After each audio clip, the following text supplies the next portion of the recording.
मनसे गुरुपूजिताय गुरुदैवताय गुरुकुलस्थायिने गुरुविक्रमाय गुह्यप्रवराय गुरवे गुणगुरवे गुरुदैत्यकलक्षेत्रे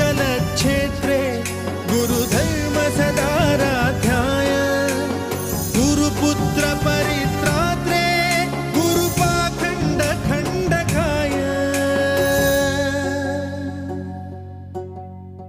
गीतसाराय गीततत्त्वाय गीतगोत्राय धीमहि गूढगुल्फाय गन्धमत्ताय गोजयप्रदाय धीमहि